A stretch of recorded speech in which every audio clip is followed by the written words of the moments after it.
Ladies and gentlemen, another episode of Into the Fire podcast is here, and it begins now.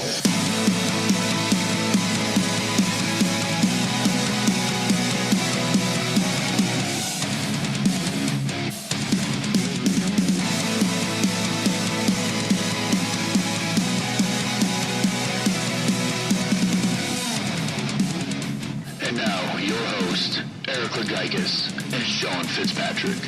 What is going on, everybody? Welcome to another episode of Into the Fire podcast. I am your host, Eric Legaitis, along with my sidekick, Sean Fitzpatrick. What's up, buddy?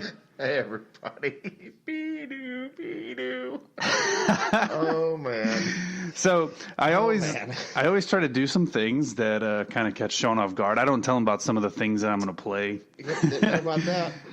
Just to get him going. It's fun. Uh-huh. But yeah, so this is episode 7. Welcome. Come on. 7. Woo! We just got done doing our live episode last week? Last Friday. Yep. And I do have to say, I have to give it a little bit of disclaimer that I apologize to the people that did tune in live. I wasn't aware that people were listening live until after it was over.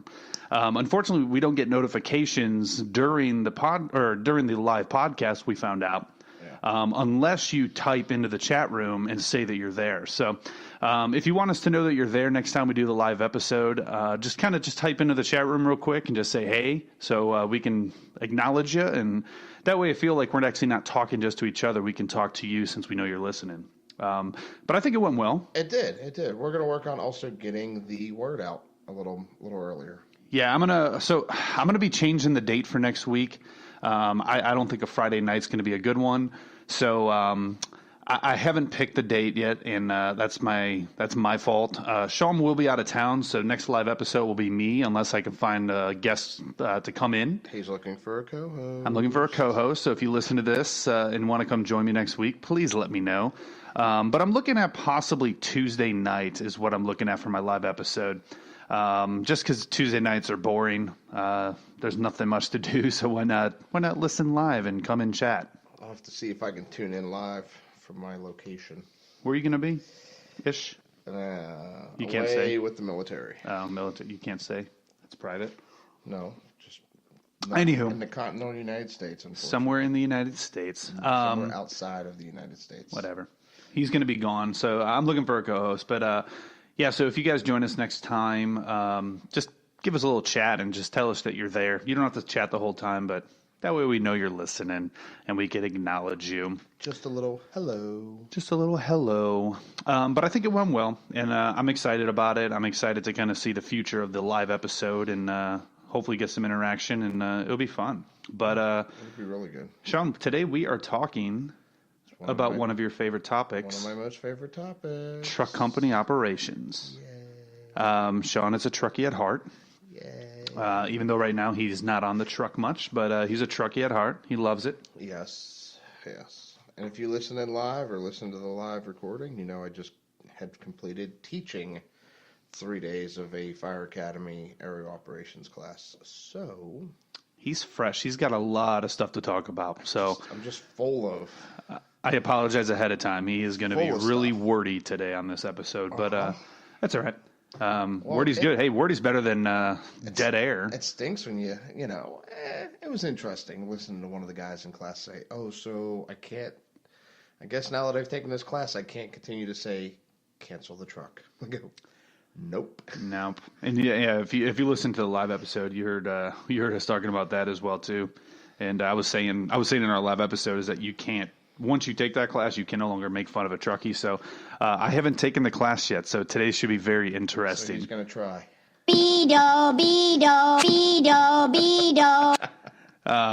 So I'm really excited about today's episode. Well, I guess why we're actually talking about making fun of truckies, I was on YouTube doing some research for it's just some material for the podcast, and I came across a really interesting audio clip of it was an open mic from some sort of call. I don't know the details on it, but it was an open mic of officer basically talking trash about the Truckies over on an open mic. So I cut it down just to the meat and potatoes of it. So check this out real quick. I haven't heard this. No, yeah, Sean hasn't heard this yet. I just wanted to get his natural reaction. Check this out. You'll notice they're bigger guys.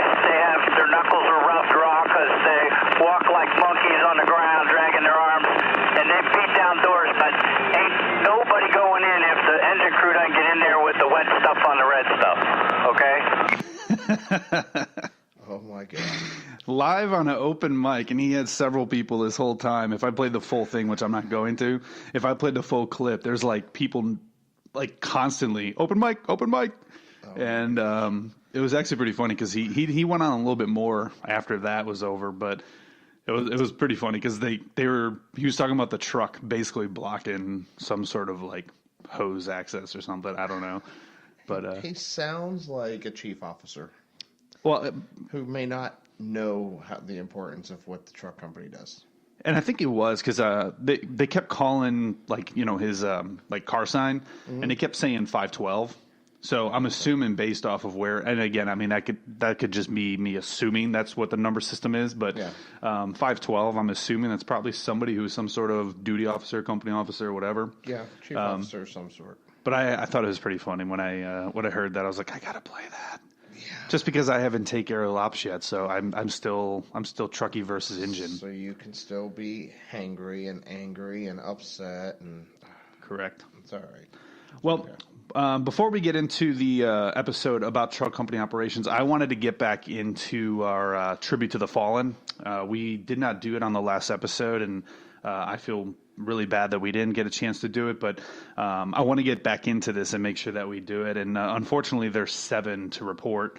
One of them is one that a lot of people heard about from Chicago. We'll talk about that in a second. But so the first one I want to give recognition to is from the city of Hudson Department in Hudson, New York.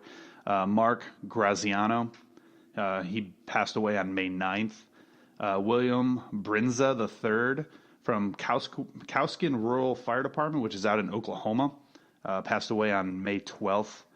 Thomas Cannon from Attleboro Fire Department, which is in Massachusetts, passed away on May 14th.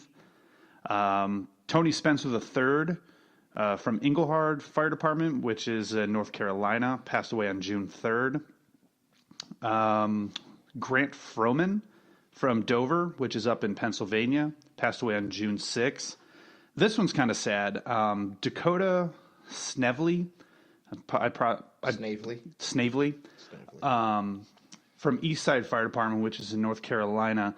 This one's sad. He passed away on June 10th, and he was actually 17 years old, and he worked for the local fire department as a volunteer. And he was on his way to a structure fire in his POV and got struck by some sort of truck on his way, and he passed away on scene of that accident. And it's just sad to see that a 17-year-old who was starting his career, with a volunteer department, died so young before he even got a chance to enjoy a full length in his career.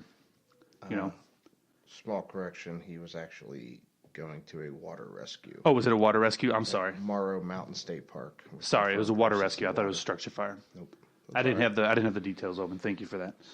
And then the last one, this is the one that a lot of people heard about. Juan Bucino, which is from Chicago Fire Department. He passed away. What was his date? I'm sorry. I just lost the page. I'm sorry. He passed away on May 28th was the day. And he was a diver for the Chicago Fire Department, and they were doing a water rescue in the Chicago River. And he basically passed away after somehow drowning. I didn't really read anything past on that. They haven't really put too much out regarding full details on his death. But I know this was a hard one because I had some friends that worked for Chicago, and one of them actually called me or texted me after this happened and mentioned that they had a LODD, and he was actually on scene as a paramedic. He didn't have any involvement directly with this firefighter, but it's just hard. It's hard to hear, especially LODDs when it's kind of hits closer to home. So that's really sad. But We just want to say that we are extremely sorry to the families and the fire departments of these firefighters that passed away. And rest easy, and we'll take it from here. So, truck company operations, Sean. I actually have something queued up here for you to kind of kick off our truck company operations talk. And it is your very favorite new piece of apparatus. Ooh. And y'all know that is if you listen to our FDIC episode. Here's some information on the new Pierce Ascendant. The Ascendant 100-foot heavy-duty aerial tower is here.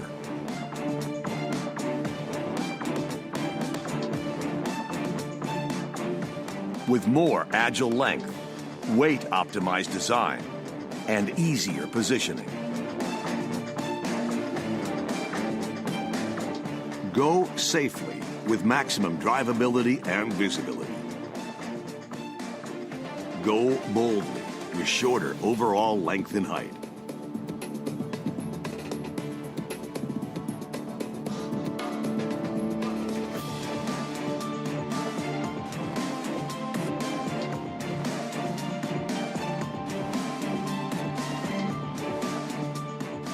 From the industry's most rapid setup with integrated ground pads to best-in-class below-grade operation in scrub, the Ascendant 100-foot aerial tower maximizes agility and reach. Get the capacity to respond with the flexibility to perform.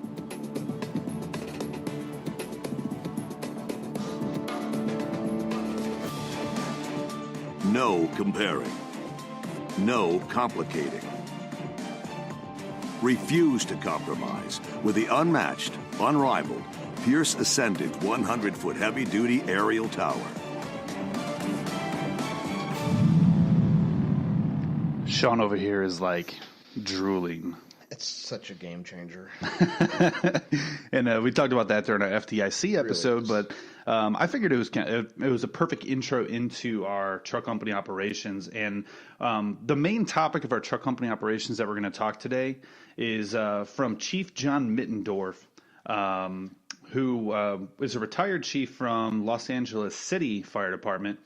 And he actually has a program. It's a kind of a DVD seminar. It's a 6-hour seminar. And it's called 10 Commandments of Truck Company Operations. We're not going to play the 6-hour seminar for you. No. But we are going to talk about the 10 different commandments that he comes up with for truck company operations. And listening to Chief Mittendorf, this guy is super smart. Very knowledgeable in the fire service, very knowledgeable in every aspect from engine company operations to truck company operations, rescue, and you name it. He is just a super smart guy in the fire service. Yeah. I've listened to a couple of his things on YouTube before of him speaking, and very informative. And I'm hoping that maybe some of these 10 commandments will kind of help people out there that are either truckies or want to be truckies. You're going to be taking a lot of this today because this is your wheelhouse, this truck company. Huh? This is my wheelhouse. 45 minutes is not long enough.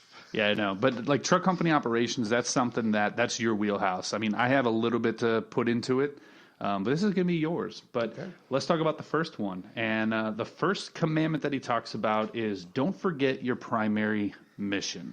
All right. So, for those of you that don't know what the primary mission is of the truck company, newsflash, it is solely to provide support company operations for the engine company. Yes. Wait, hold on.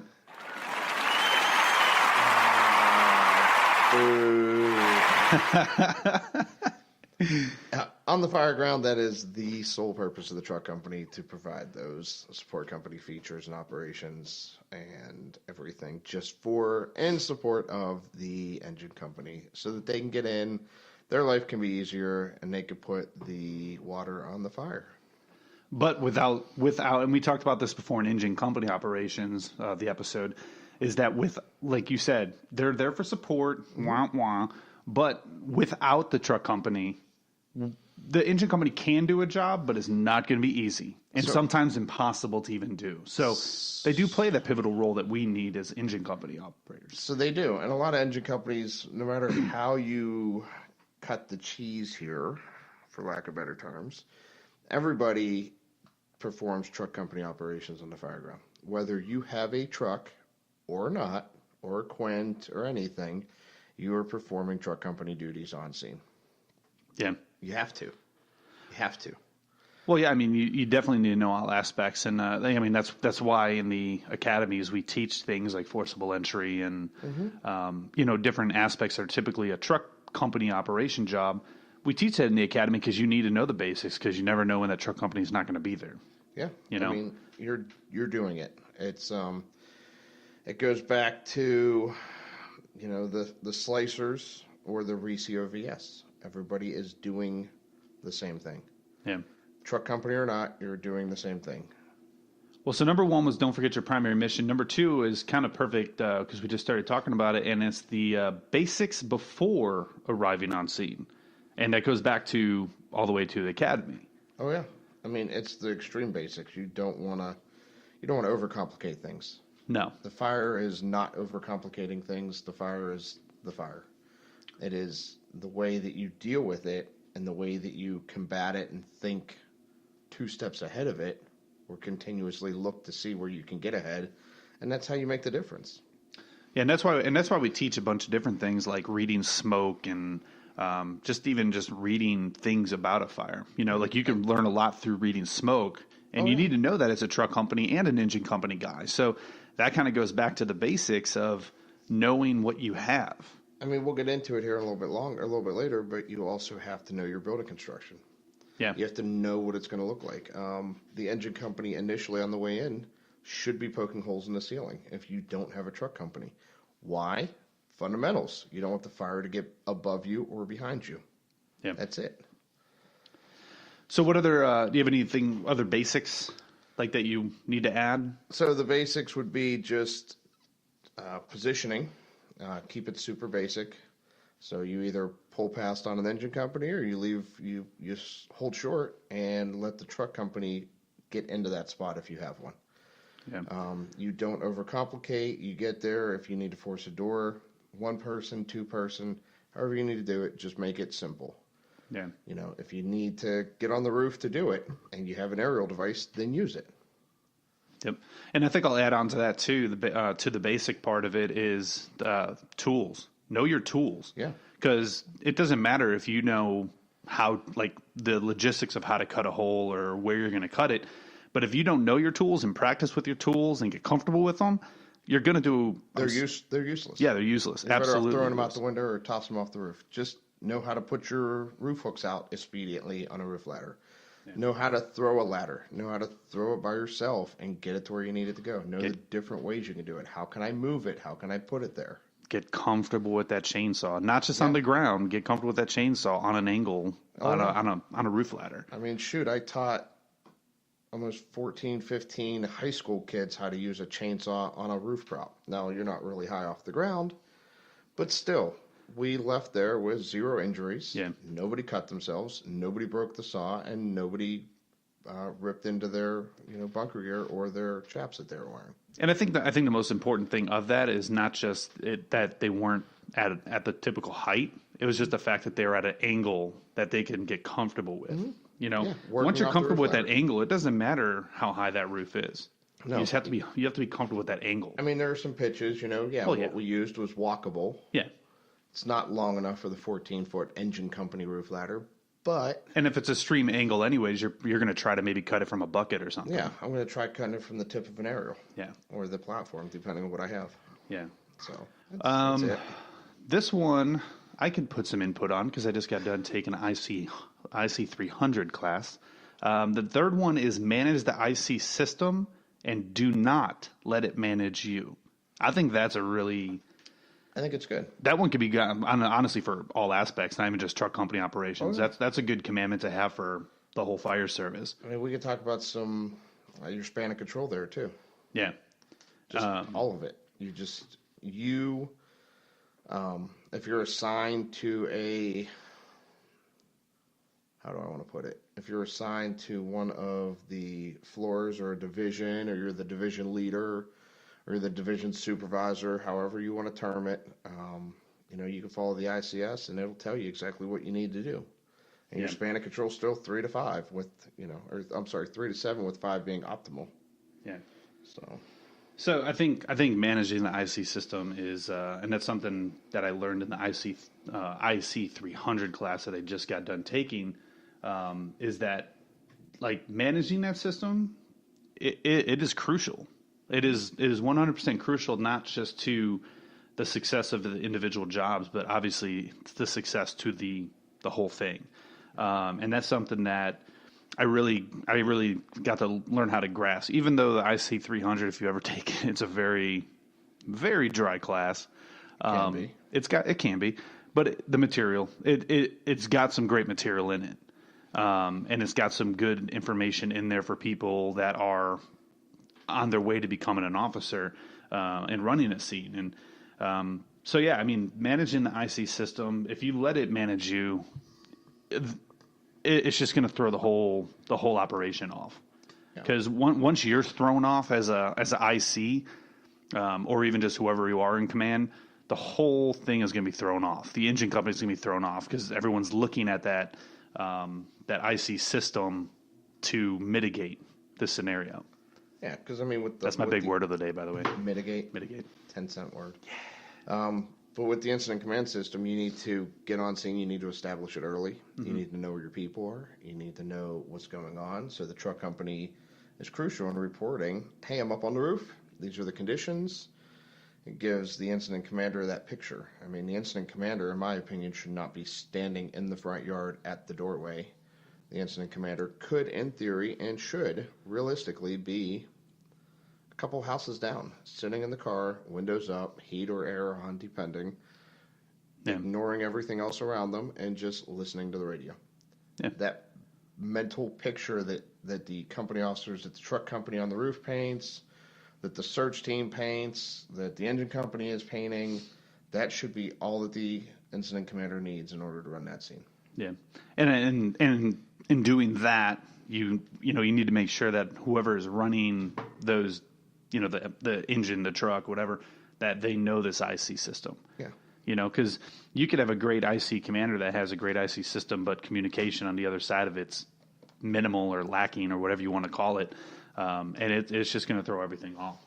It needs to be back and forth. You can't. It's not one-way communication. The communication model has to be completed. Yeah. There has to be feedback and everything. So number 4 of the 10 Commandments is your aerial device can be used as a useful tool if you let it. I know you got some stuff to say on this. All right. So the aerial device is not a lawn dart. You don't just get to put it wherever you want and go, it'll be fine right there, right? You're getting prime real estate on the fire ground, or you should. Depending on the structure, depending on what your pre-planning is, and knowing your area, you're going to know that if you're going to put it and use it in the front yard or side alpha or the alpha bravo, or you got to go around back, you're going to know where it's got to go. With that being said, if you use it only as a toolbox, so you have a structure that doesn't necessarily need the aerial, then leave it a couple houses away. Let the engine company take that prime positioning. You can pick your tools up, stack your ladders, stack everything you need, and carry it to the scene. It's not that far. No, and I've seen, like I mentioned before in a previous episode, is I love watching YouTube. I think YouTube has some fun videos, but also some educational ones that can. But I love watching structure fires because I love to see how other towns and departments run scenes. Yeah. And I've seen so many videos, like the fail videos, where a truck company either parks in front of the hydrant or parks right in front of the house and completely screws up access, or even just throws ladders to wrong areas. So there's a whole. The word I'm thinking of just kind of left my head, but there's a method to the madness of how you have to do it, and you have to know, like Sean said, you have to know that like you have a tool, how to use it. We mentioned earlier I think it was the basics before arriving on the scene. We mentioned knowing your tools, like a saw or a ladder. The truck, the engine, those are your tools. Yeah. And you need to know how to use them and where to put them. And again, going back to that, knowing that you have a 100-foot, even if it's a stick or a tower, knowing if you have a 100-foot aerial, that 100-foot reach is realistically only at about 70 degrees up, full extension, and that's from ground to tip. So once you take it off the side at a 0-degree angle or a low angle, you lose about 7 feet. So your horizontal reach is only 93 feet. So you need to know what you're going to get. Yep. You also need to know when you position. If you're going to put the ladder trucks are the strongest in line with the truck. So over the front or off the rear. Well, the problem is if you go over the front, you already lose your entire bed section ladder. Yeah. So you're only working with the fly sections, however many you have, depending on how long your ladder is. So you're losing a quarter to a third, depending on how many fly sections you have, of your ladder. So you need to know. That's what I have to work with still. And we had a call, I want to say it was close to 2 years ago. We had a structure fire, and when we got there, I mean, it was a really tight street, and the actual house was on like a small circle kind of cul-de-sac roundabout. And there wasn't a lot of room for even one engine to be parked in this little cul-de-sac. And the truck actually did a great thing. They knew that they were kind of either going to be stuck in the middle of the road or they had to go somewhere, and they kind of pulled on this solid area behind someone's house. But it had a great angle. Actually, you were there. That's right, you were there. I beached the ladder truck that day. That's right. I forgot you were there. Okay. Yes. So you know what I'm talking about. Mm-hmm. That was actually when I finally obviously had a chance to like stop doing what I was doing, and I was like, oh, that was actually pretty smart because you guys had a great angle on that roof. Yeah. So what basically had happened was that the owner of the house decided he wanted to torch his house. Okay, I was going to leave that out, but okay. Thank you, citizen. That's all right. But by the time we got there, it had been well involved. It had been up into the roof and all that. So blowing through the roof. It was through the roof, basically. You can see the nice header column of smoke as you came down the road. But realistically, what happened was, though, we got bottlenecked with responding apparatus. It was in one of those spots where 3 or 4 engine companies, it was right there on that border. They all met at the same time. I was driving the truck company, and we were, I think, second, third in line by the time we got there. Yeah, there was one engine in front of us, and then I think it was you and another engine. Yeah. Yeah, so I looked over and I said, that's a great spot over there. Yeah, because we were stuck at the hydrant trying to get the hydrant wrapped to bring over to the first due engine. Yeah. And just a second to look at it and think about it, and I took it. I said, this is what we're doing. So but it was a great nose in. Now I lost that bed section of ladder, but I had my 2 fly sections, was able to get above it and get to where I needed to go. And no, I mean, it was great positioning of that. I forgot you were even on that call. I'm sorry. But yeah, but that's a good example of using it as a tool in like a perfect scenario where you saw it, you decided just to take it, and you went for it. And it actually worked out great because we couldn't get to the back of the house because of the fence. The fence and the pond. So yep. It was definitely kind of hard. But let's move on because this is also kind of tied into a few things we just talked about, especially with IC. Number 5 is determine available fireground time. All right, so this is a favorite topic of mine when I teach, right? All right. So we talk about... Told you I had the right guy talking. We talk about 911 dispatchers, all right? We talk about... They do a fantastic job. I am friends with a lot of them. One of my best friends is a 911 dispatcher. He's a supervisor. Fantastic. He has risen through the ranks. He runs a great spot.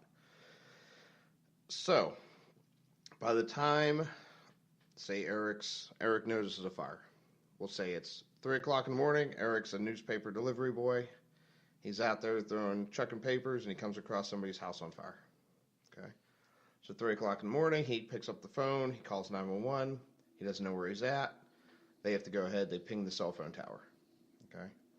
So by the time they ping the cell phone tower, find out, get a general location where he's at. He gives them maybe a house number now, but still not a street address. So maybe they're sending 911 is working the system at this point. So from there, they answer the call. He calls. It takes about, 5 seconds, 10 seconds for them to answer. Okay. They start typing in all the information. He's gathering information. They don't hang up with him. They shouldn't.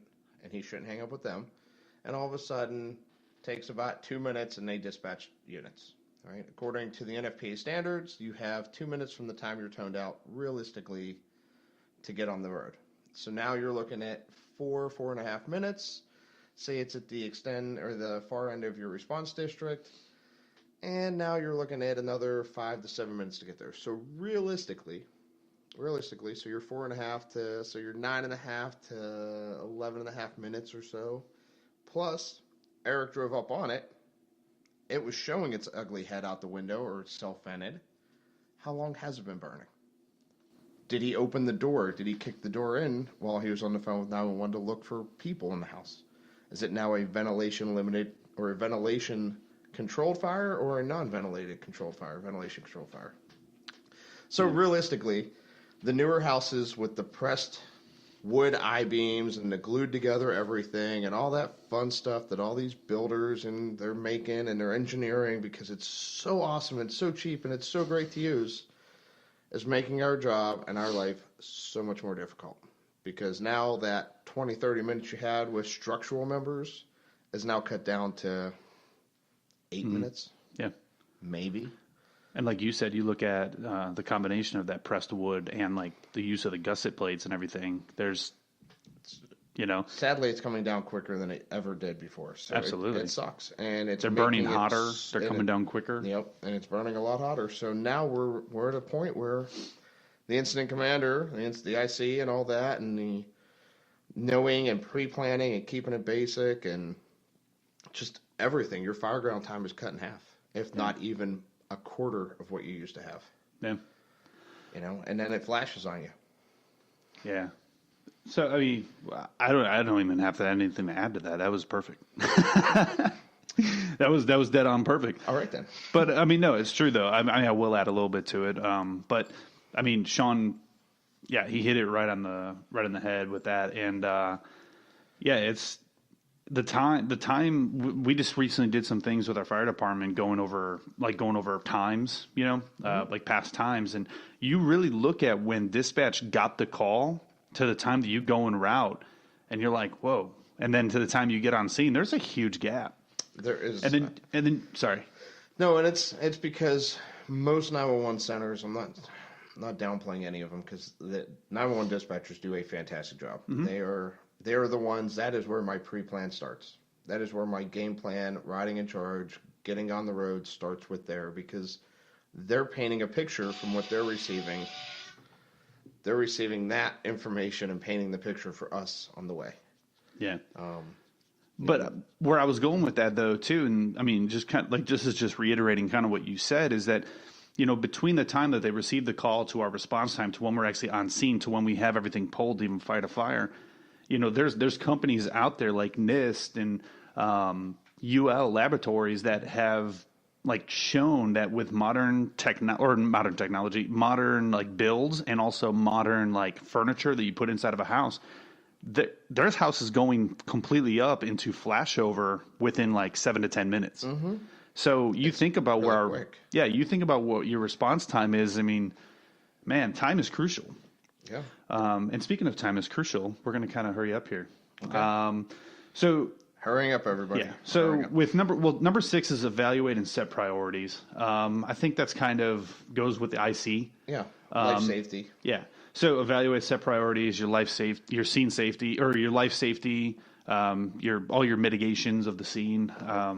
So anything that's pretty much related to IC can be bottled up into that evaluate and set priorities. Yeah. Number 7 is become a mental general contractor. Ooh, this is fun too. This is an interesting one because this goes back to what we just talked about. Yep. So you go into most houses, right? Most houses have hallways that are ceilings or drywall and all that, and you're not going to get a lot of fire above you unless it's an attic fire. Yeah. The problem you run into this, and really having to know your building construction, is when we go into commercial structures and have to deal with drop down ceilings and all that stuff, and what you're going to have above it. And sadly, it's exactly what happened in Charleston, South Carolina. The fire was above them, and once it reared its ugly head, it was too late. It pretty much had backdrafted in the ceiling, from what I understand, or what it sounds like to me, which who knows? I mean, I wasn't there. Yeah. I don't want to speculate. It was a sad day for the fire service. That's about it. Oh, absolutely. So. I mean, it was, I didn't live down here yet, but I could only imagine. And actually going up and seeing the memorial and listening to, there was some audio that they had, or like radio traffic from it. Mm-hmm. I couldn't even imagine, you know. Now, I will say this, because I was just up that way. They are building a gorgeous brand new station at the memorial site right next door, which will overlook, which has really beautiful windows that'll look out, 9 of them. It's going to be, the city of Charleston is doing it right at that location. So and memorials, the anniversary is right around the corner here. It is. It's coming up in, a week? Yep. So, so let's go with number 8 real quick, because we got about 10 minutes left here to talk. Number 8 is when in doubt, ventilate. This one's kind of interesting to me because if you listen to Chief Mittendorf talk about this, he basically says, why not? Just cut the hole, you know, and, you know, if we don't need it, hey, we had great training. Well, I also think there's a fine line between just going up there and just ripping a hole in the roof just because to actual, like, you know, like actually doing it for a purposeful reason. So I think what he's getting at here is, if you can't find the fire, right? They used to preach the way it used to be done was positive pressure ventilation for fire attack, which was, they have found to be an extreme case of a no-no. It is super unsafe. That's how you get people burned and killed. If you can't find the fire in the smoky environment, you should ventilate to try to get the smoke out. Mm-hmm. Yes, but not positive pressure. All right. So I know that we have a lot of UL studies and NIST and all that talking about ventilation controlled fires. Where I came from, the truck company did windows. Mm-hmm. Plastered on the side of the ladder truck, up on the turntable, on the pedestal. It was amazing, right? So they would take windows. It was up that way, up north. It was amazing. It was an amazing thing to watch. All right, so are we really having to deal with that if you have an effective, again, we're there to support the engine company. Are you really having to worry about it if the engine company is putting water on the fire as you ventilate? In theory, no. As long as they are in there trying to put water on the fire, you're not here on the coast somewhere where you're going to have wind-driven fires that are blowing through from the coast and you're on the windward side. I mean, if you're on the leeward side, you should be okay to ventilate. And the thing is, the reason that I bring my point up about this is I've been on plenty of fires where I've seen it, like, you mitigate the scene without even having any ventilation issues at the time. Like, you can get in there, you know, and you can, you know, or you can put it out with the water, like the guy said in the open mic trucky thing, you know, put the wet stuff on the red stuff. Yep. I've seen it before where you can mitigate that scene without even cutting a hole. So the whole philosophy that he talks about in this seminar of why not just cut the hole? Hey, if we don't need it, great training. Because it also goes to property conservation in my book. Yeah, I mean, but in theory, if you're going to a house fire or you're going to a structure that's on fire, realistically, the fire is doing a lot more damage than we are. Yeah, it doesn't take a whole lot to replace with insurance money. That's true. That's why people pay their insurance for the most part, for the event of anything ever to happen. So for them to get it replaced, well, that's true. Not a huge deal. No. Am I saying get up on the roof every time and ventilate that way? No. Ventilation can be done vertically, horizontally. Yeah. I don't think it's needed every time. Just by opening a window. Most times you don't even have to break glass. So if you want to control ventilation, open a window. By all means, take the screen out because you're losing 50% or so of your ventilation and go from there. And just remove it so that you can put it back in for the homeowner afterwards, unless the house is completely destroyed. Yeah. I mean, again, we're here for the public, so do the right thing. We'll touch base on ventilation stuff again. Maybe another episode. We'll do something with ventilation, search and rescues, stuff like that. We got tons of time. We got all this. We have as many episodes we want to put. So number 9 is continually evaluate fireground time. I think that kind of coincides with the determine available fireground time. Yep. It's just a constant thing of checking where you're at, seeing where you're at. Again, getting those progress reports, checking in if the incident commander doesn't feel, or if somebody else outside's looking and seeing something that's the interior crew thinks they're doing, but it's not happening. Hey, we got water on the seat of the fire. Do you? Or is the fire still ripping out of the roof line? And you're going, that's not it. You're fighting fire, you're not hitting the seat of it yet. And then number 10 is I think this is a very, very important one, and I don't know if they should put it first or leave it for the last one, but that's ensure the viability of an escape route. That's something that I see a lot of times on fire grounds. A lot of people kind of miss. They miss throwing a ladder or whatever it may be to actually have an escape route. So you should have an escape route, at least an idea where the closest window or door is. If you're inside doing a search, if you're on the roof, you should have at least 2 ways off that roof. If it's a 2 or 3 story house, at least some ladders. If it's a 1-story house, you know what? If it gets that bad, I can just hang from the roof line and drop. And that's you don't want to have to do that because that's how you get hurt. But if it's taken worst case comes and the wind shifts or something happens or that really is more involved than we thought and it's not as structurally sound up there as I thought it should be. Yeah. And I vented, but maybe it got weak quick because of all this new building construction stuff. Then that's a problem. Yeah. So.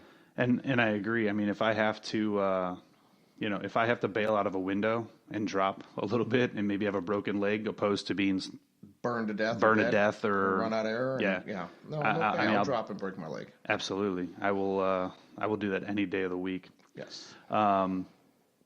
Excuse me. So, by the way, I just upgraded our time, so we don't have 3 minutes left. Oh. Boom. All right. So the beauty of internet. Let's continue talking about this. But let's kind of go over just the 10 commandments of the fire service. Let's talk about just overall. What do you think these are, like the perfect 10 commandments, or is there anything you'd like add to it? I mean, they're a pretty good start, but it's not. I mean, they're not set in stone. Yeah. Do I think they could be changed up a little bit? Sure. I mean, not to take away from Chief Mittendorf, but I'm not sure completely when he did this, but again, times have changed a little bit. And it makes it so that now, the order of these could be changed. But towards the end, continually evaluate your fireground time is a good one. Determine your available fireground time might actually move up on that priority list. Yeah.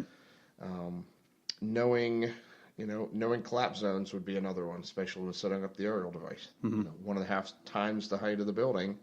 Of the structure, do you go just to the top of the wall or do you go completely to the tip of the roof? Yeah. On a residential structure, I'm figuring about 10 feet per floor. On a commercial structure, 10 to 12 feet per floor. So how far am I going to have to go?